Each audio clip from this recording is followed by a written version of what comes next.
What's up, everybody? Big Hurt, Prison Talk Live, special edition.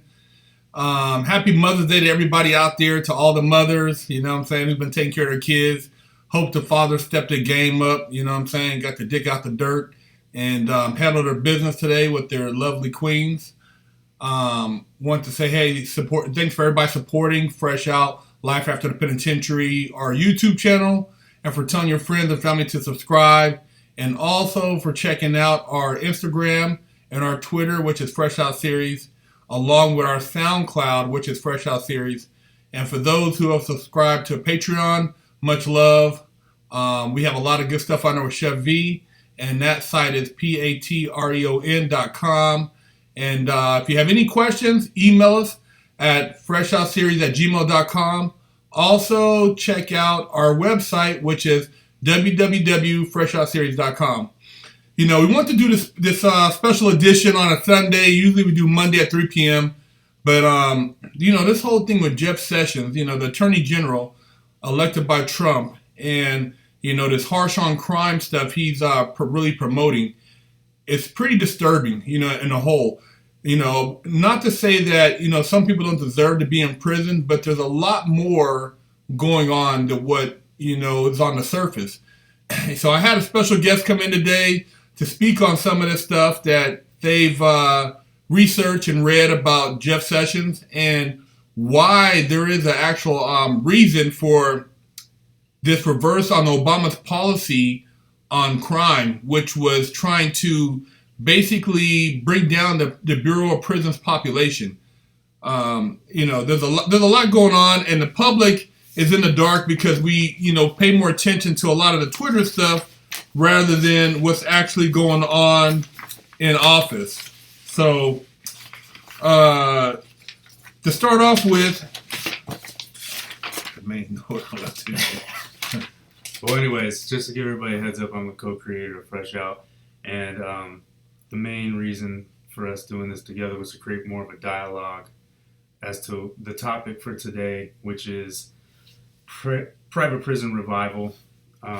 There's a lot of deeper, shadier shit going on than what the general population really knows about, and that's where we come in because we have firsthand knowledge on this whole process, and we can help give you the stuff that typical media won't give you. A perfect example is Jeff Sessions' obsession with giving people harsher punishments, sending people to prison for longer periods of time.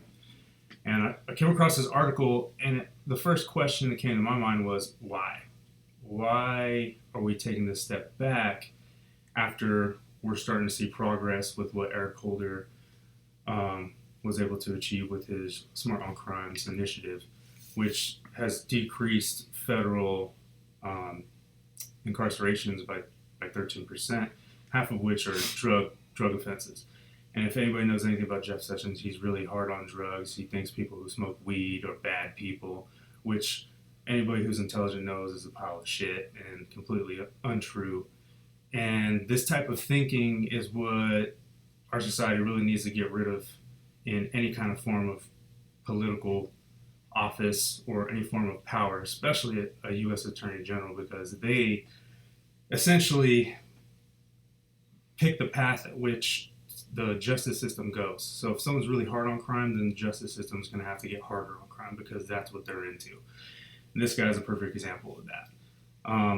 Last year, the DOJ decided to cut their contracts with private prisons, and that is because they did an audit and found that private prisons have a 65% higher rate of inmate-on-inmate assaults and a 49% higher percentage on inmate-to-staff assaults than non-private prisons.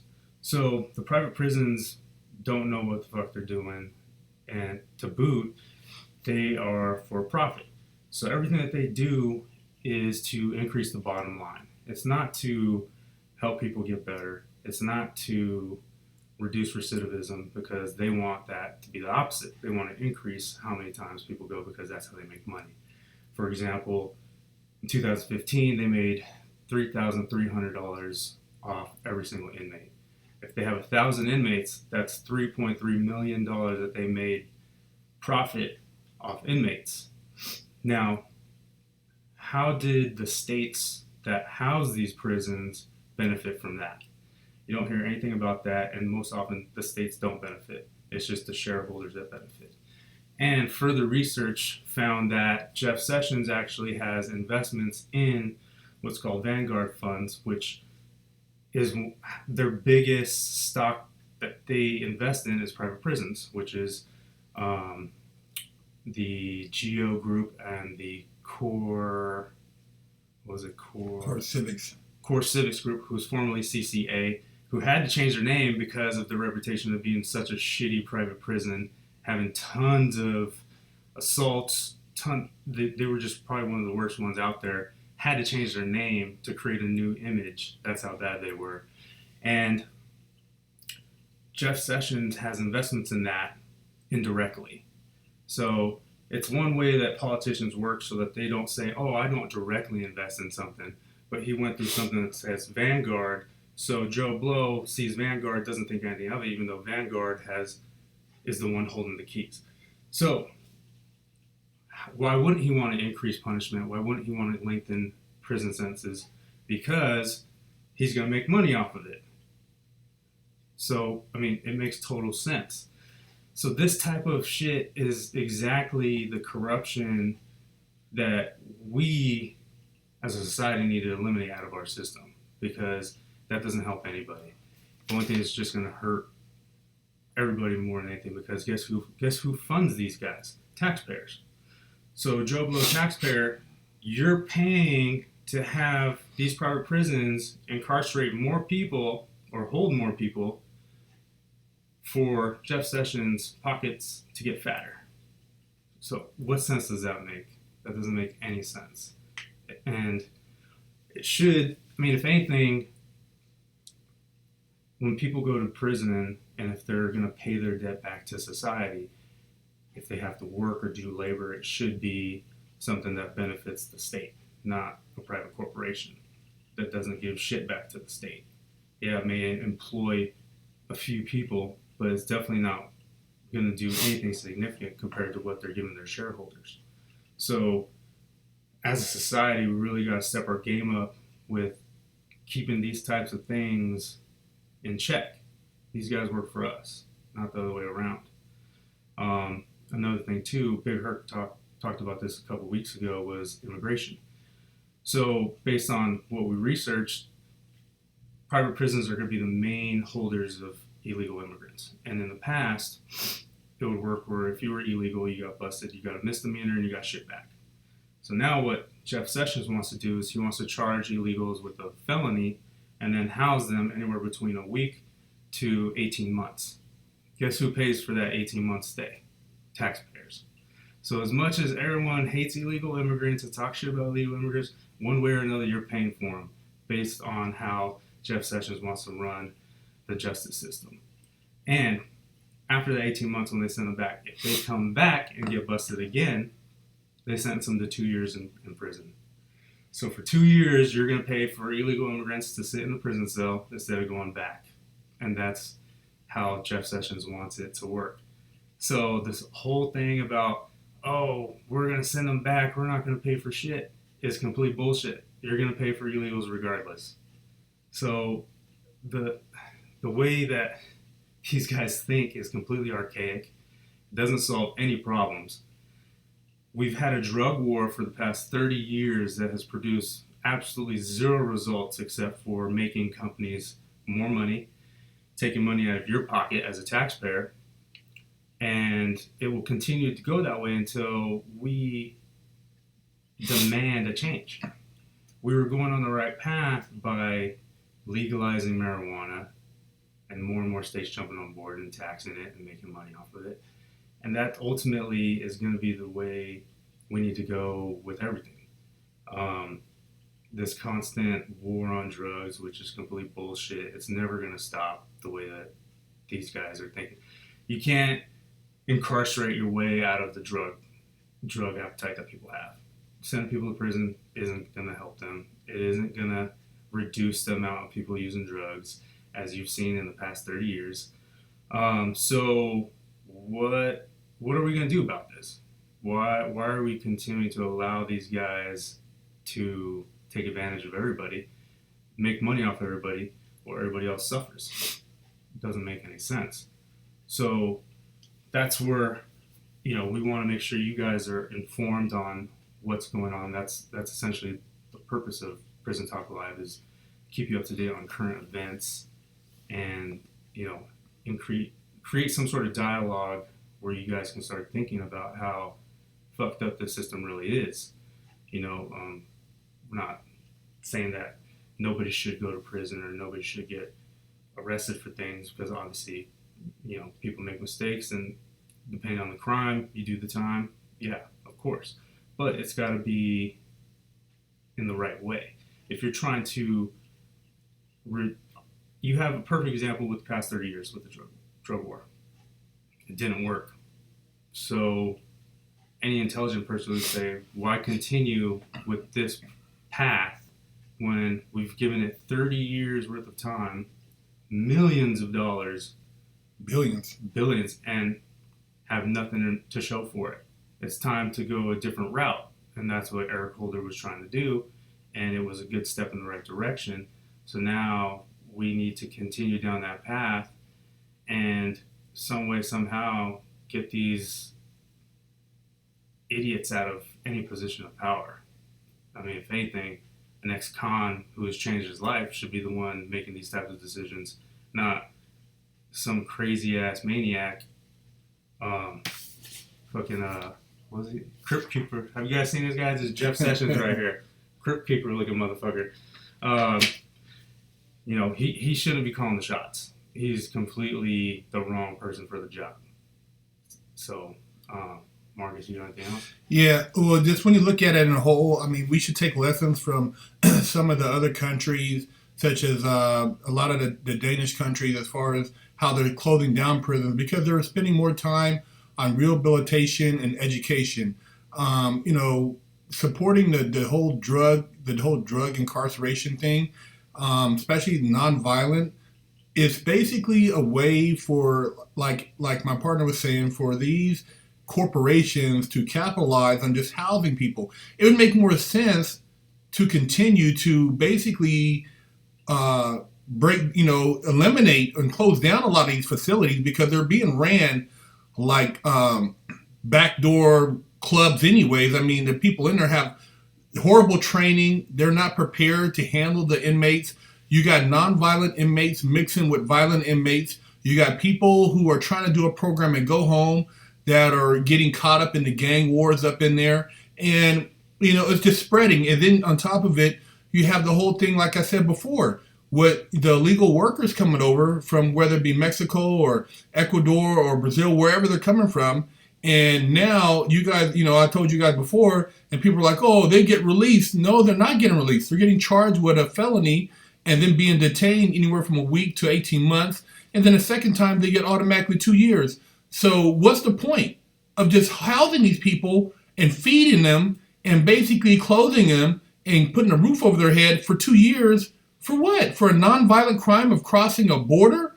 That doesn't make sense. And it doesn't make sense for people who are selling drugs, nonviolent, who aren't really violent criminals, to be sitting in prison for 30 years when, how long does it take for a person to get over the fact that they sold drugs, did something wrong, and now they're ready to move on with their life? I mean, not to say that, like I said, it's not justified in some cases where people need to be sitting in prison doing time for things that they've done as far as that are violent offenders. But when you look at like a lot of the people who are doing time, it's a waste of taxpayer money. It's a waste of allocation of funds. And it's not doing anything to combat the war on drugs or what we're dealing with as far as society as a whole.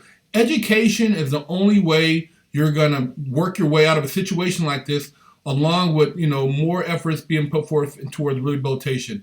On top of it, when you look at the big picture as a whole, the only people making the only people really profiting, like you said, these guys in Congress or the U.S. attorney who's actually pushing for these people to be locked up longer with harsher sentences, the state is not benefiting not one bit. So as far as there's no really retribution on that end, and then on top of it, you got people getting out. They're in a worse position than before because they've done so much time.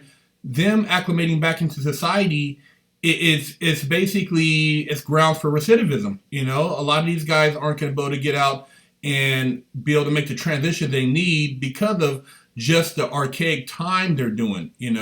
And the drug pushers, they're saying, oh, these guys on the street with the opiates, and it gets violent when they want to collect. Well, how do you justify the people who are selling all these over-the-counter drugs, these corporations who are making hundreds of billions of dollars, and there's all type of side effects, but yet because they're regulated, they're actually considered legal. They tried for so long to keep marijuana illegal, but now, like you said, a lot of these states are jumping on the bandwagon, they're taxing it. Colorado's made over $1 billion in taxes off of marijuana. You have all these other states getting on board, Maine, Washington, Connecticut, a lot of these other states actually passing marijuana laws. It doesn't make sense to continue to justify locking people up when it hasn't changed anything with the drug war. And for the most part, the only people benefiting are the people who are in suits. It's not the guy in the hood sagging. It's not the guy on the corner. It's not the guy in the trap house. It's the people who are in these offices who are basically invested in these stocks.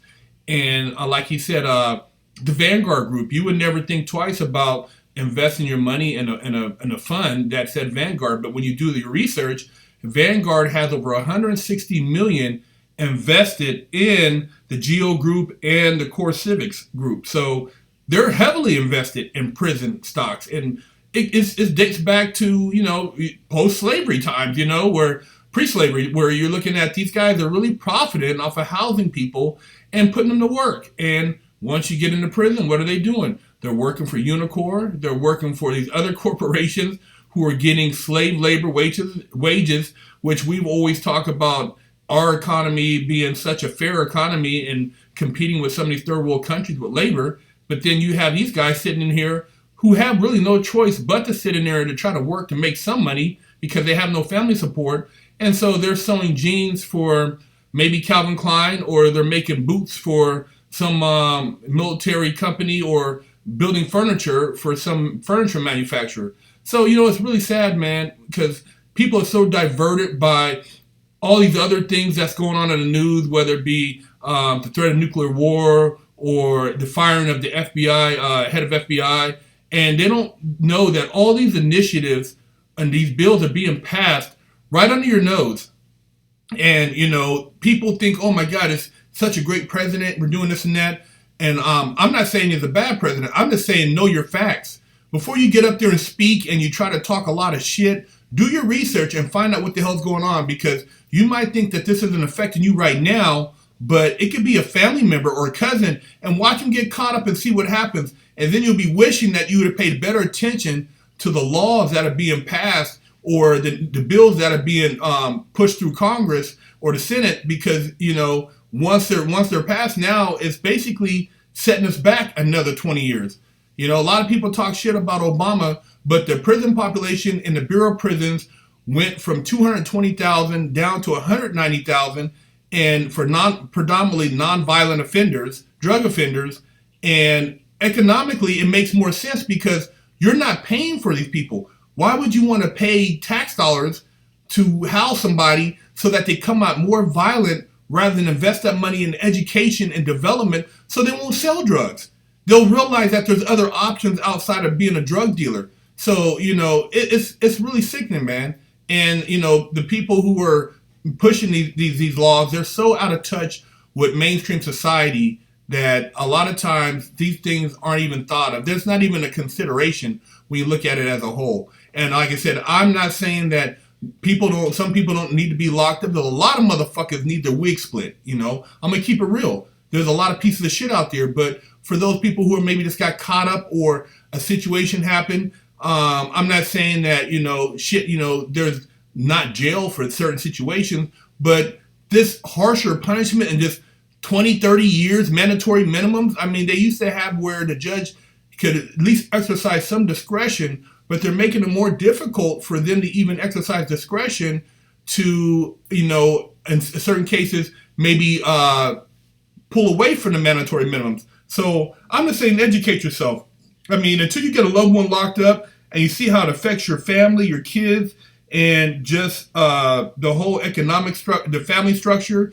I mean, it's sad, man. And the more and more fathers that are being locked up for shit they shouldn't be locked up for long periods of time, it just creates a cycle. That kid gonna basically grow up with the same sense of mentality, and it's just gonna perpetuate. Which we need to stop this shit.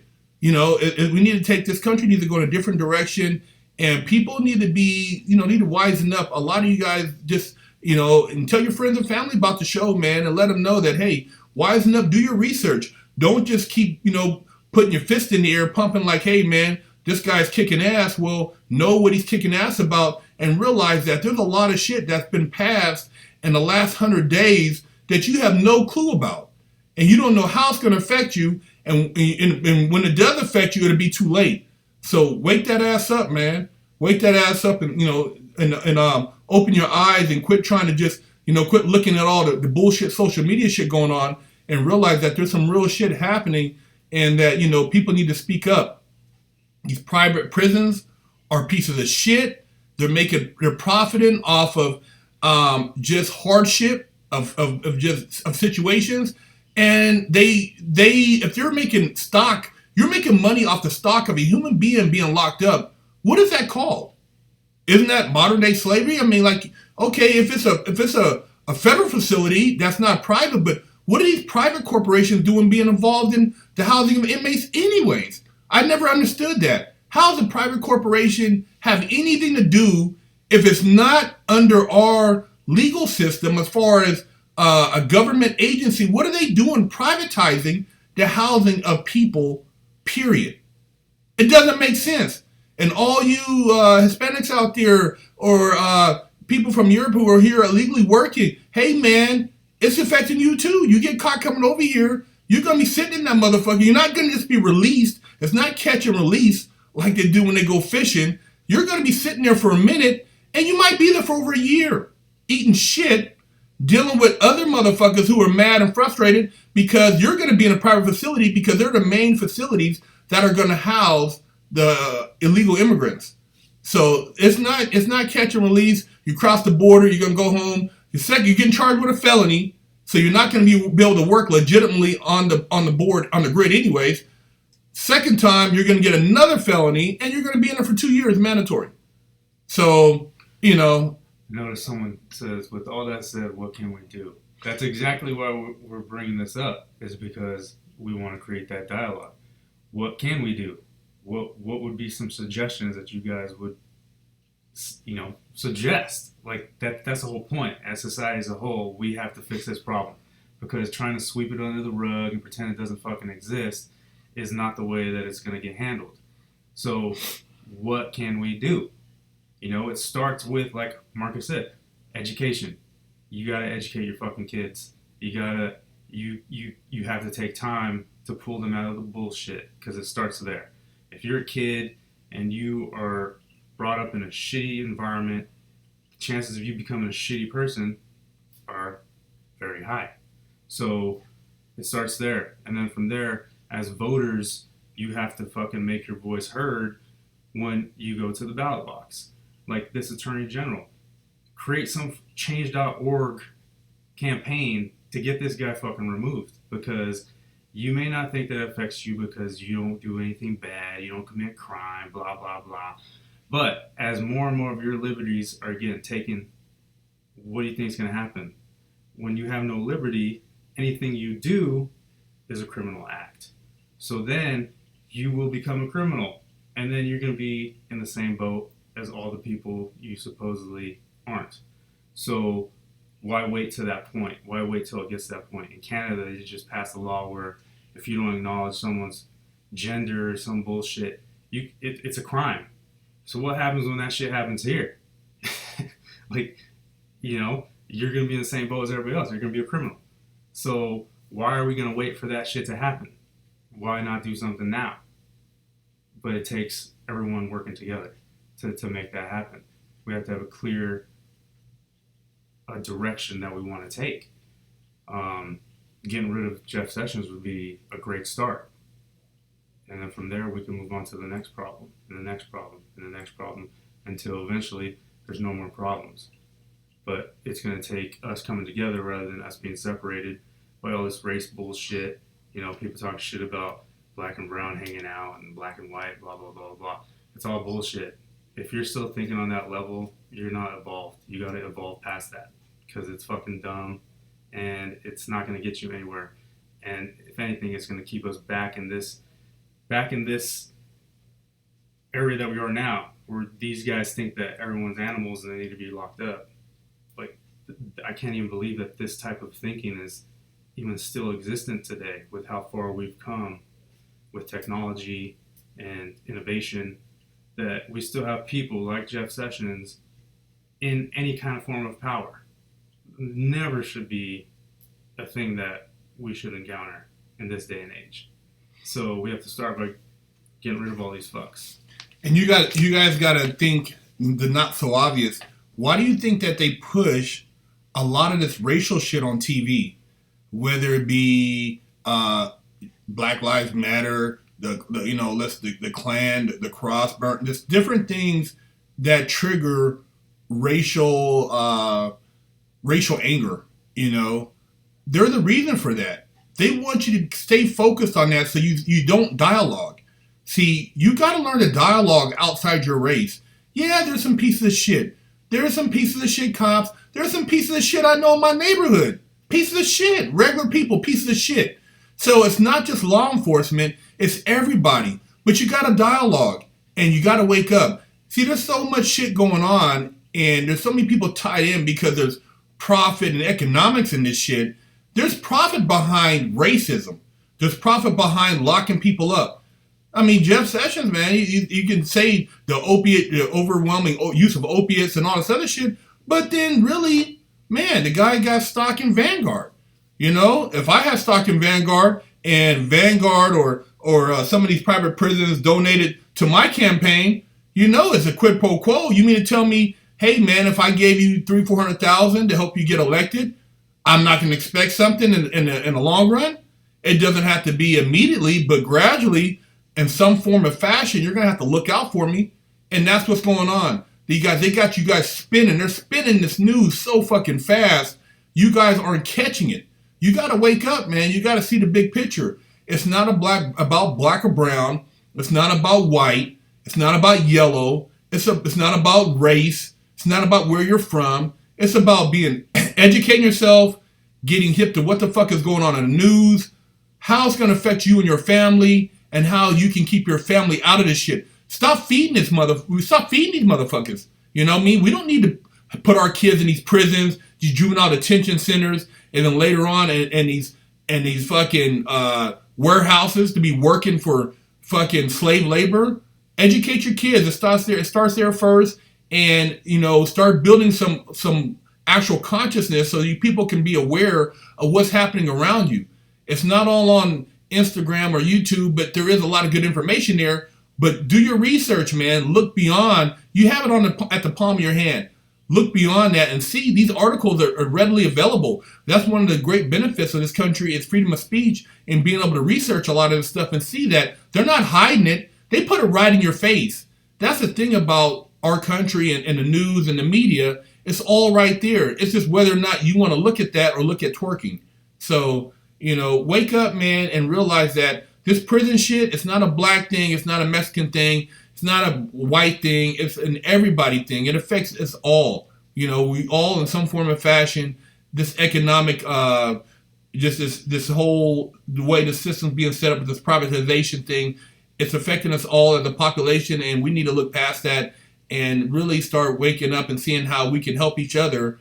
And whether it be petitioning, somebody mentioned about a corrupt judge, whether petitioning to the right source, your local politicians, or you're creating some type of investigation. I mean, there's a lot of different ways that you can work with, or there's organizations out there that go after scenarios like this so that we're not trapped. It's not like we don't have a way out. We do have a way out. You just got to wake up. So, this is something to kind of like trigger your thought process, and hopefully you guys will see that, Jeff Sessions is not the best answer for this prison situation, and we have options.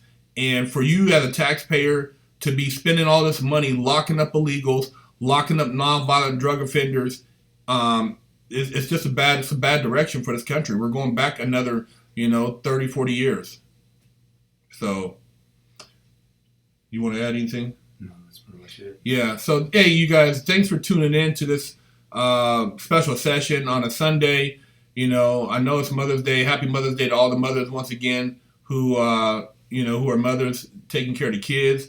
Love you guys. You guys are great people.